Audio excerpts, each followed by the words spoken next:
Good morning, first secondary students.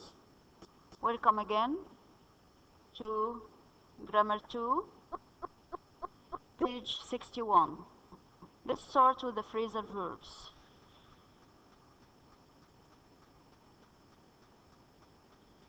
The first one, take away, to eat a large amount of food. Here you are. It's a large amount of food, as you see. The second phrasal verb, dine out, to dine away from home, especially at a restaurant.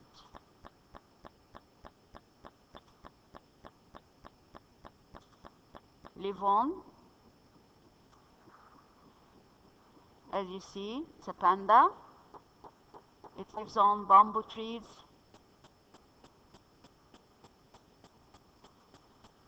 To eat a lot of a particular type of food. Okay. Piquet. To eat only small amounts of food is because you don't feel hungry, you don't like the food. Look at the boy. He doesn't like the food. Polish off. This dish is polished off. To finish food work quickly or easily. These are leftovers. Tuck in or into.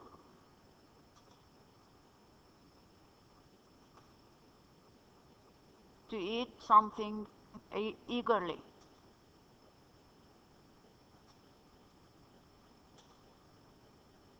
Look at this. Warm up. As you see, this is a microwave and this is a pan. To heat food, especially food that has already been cooked. Whip up. Cook something quickly.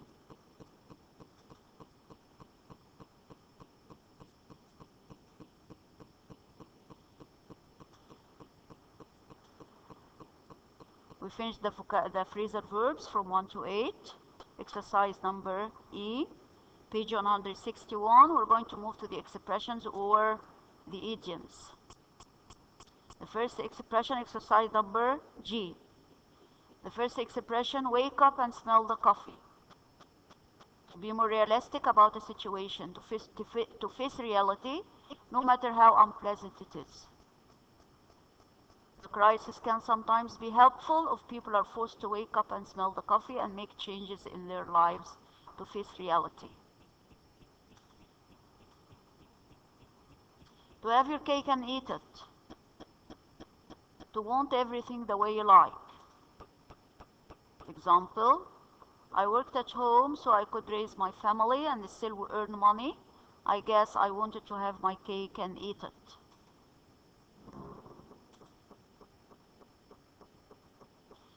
The best or greatest thing since sliced bread. The best thing, it's written in the book, the best, but the greatest is from some other sources. Both are correct. The best or greatest thing since sliced bread. Example, what does it mean first? Something is excellent. Example, I bought a new touch screen computer. It's the greatest thing since sliced bread. I can't believe I ever worked without it. Look at the image.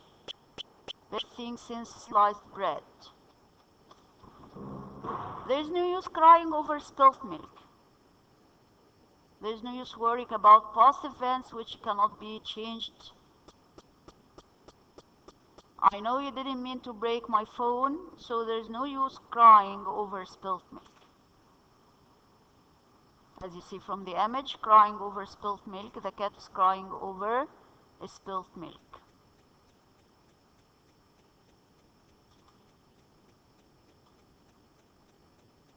To have eggs on the face, does it have a good meaning or what? made to look foolish or embarrassed. Example, he had eggs on his face after he went on stage to demonstrate the new product and couldn't get it to work. Demonstrate means to show the new product to the audience or the customers or the whatever, but it didn't work. That's why he had eggs on his face.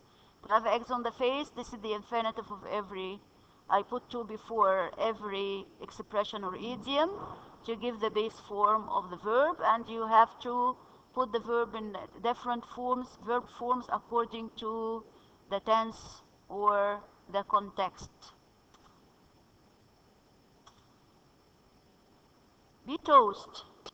Be toast means what? Be toast here is uncountable, but if you want to make it countable, you say a piece of toast. Having a lot of trouble. Example, do you know how to control access to the media? And if you don't play the game, you're toast. You're going to have a lot of trouble if you don't do something.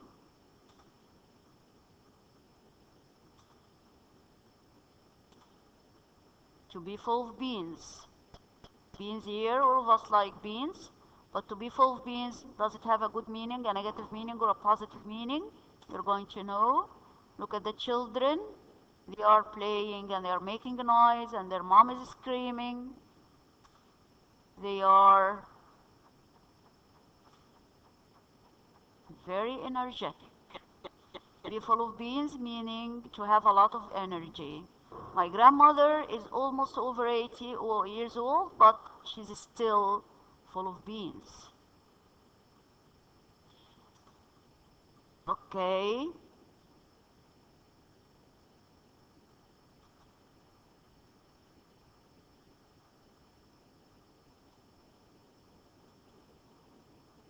Let's move to the expressions. Okay, or another expression, hot potato. Hot potato, it's a problem or issue that's difficult to deal with and causes a lot of disagreement.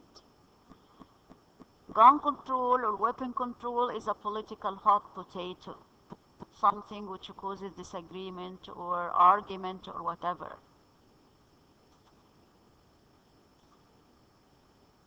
What are idioms? Idioms are phrases which people use in every language which do not make sense literally, but we understand what they mean. This is all about vocabulary of page 61. Okay, let's move to the exercises on the same book. I want you just to look at the book while trying to answer. I tell you the answers, but as I advised you before, you have to learn first or study first and then answer the exercises and check them after that to evaluate or assess your understanding. Exercise number E, page 61. I'll tell you the answers. Number 1 goes with 4.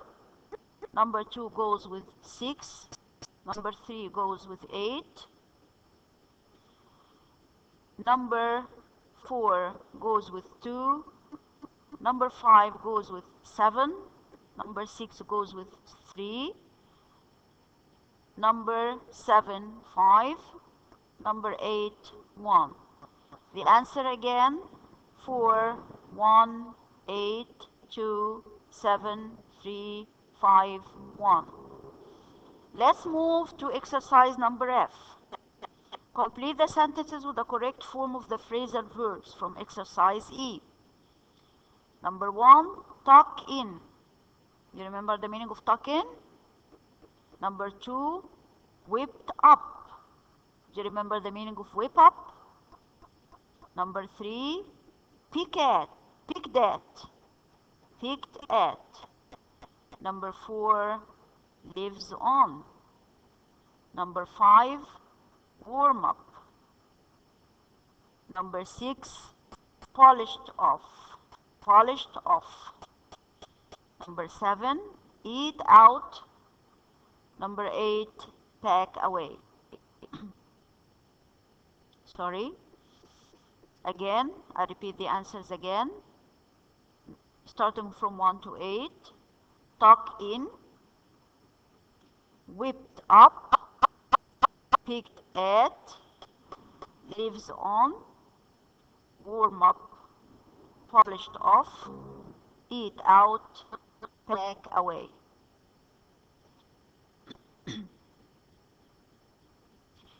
Let's move to exercise number G, the idioms. Now I put in front of you the word idioms to know the meaning of the word idioms, because it's important. Because idioms are confusing for a lot of people. Because the meaning of each word is different from the meaning of the idiom itself. Like if I say, for example, you made my day, out of the blue, it's a piece of cake, these are all idioms. Number G. Exercise number G. Number 1, smell. Smell the coffee. To fill here, circle the correct words, you are going to circle smell. Smell the coffee. Number 2, have the cake and eat it. You're going to circle cake. Number 3, the best thing since sliced bread. You have to circle sliced. Number 4, there is no use crying over spilt milk. Spilt milk. You have to circle spilt.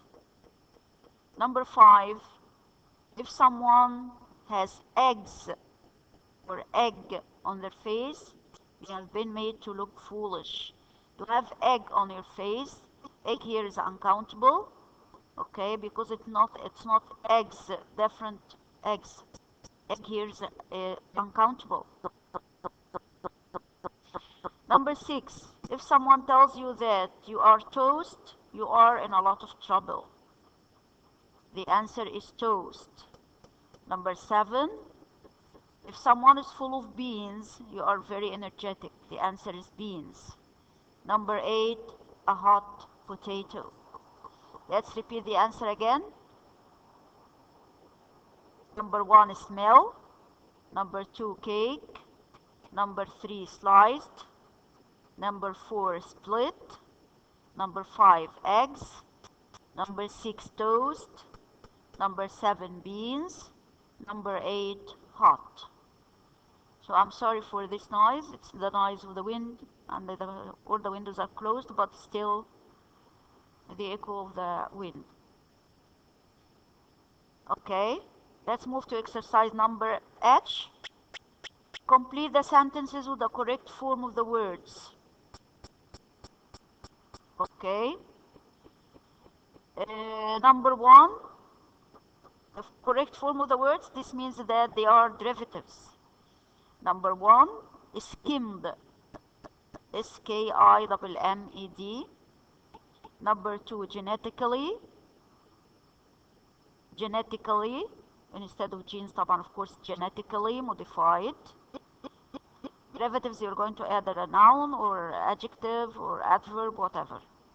Number 3, dietary. Number 4, indigestion. Number 5, malnutrition, the opposite of nutrition. Healthy and nutritious. Okay. Number 6, inactive, the antonym of active. Let's move again to the exercise. Again, I'm going to repeat the answer. Number 1, skimmed. Number 2, genetically. Number 3, dietary. Number 4, indigestion. Number 5, malnutrition. Number 6, inactive. Let's move to ideas focus at the bottom of the book. Ideas focus, this is critical thinking, and you have to answer it yourselves. It helps you to enhance your critical thinking skills to tell your opinion about something, and I want you to be critical thinkers because it will help you a lot in your future life. Here we come to the end of the vocabulary. I want you to refer to the exercises of the booklet, pages 15, 16, 17, and 18. From page 15 till page 18. Answer them first. We'll meet again to tell you the answers, inshallah.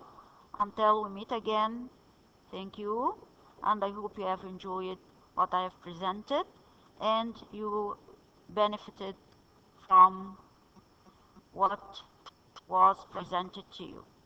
Thank you and goodbye. Okay, it was Miss Ibtisam wishing you the best of luck.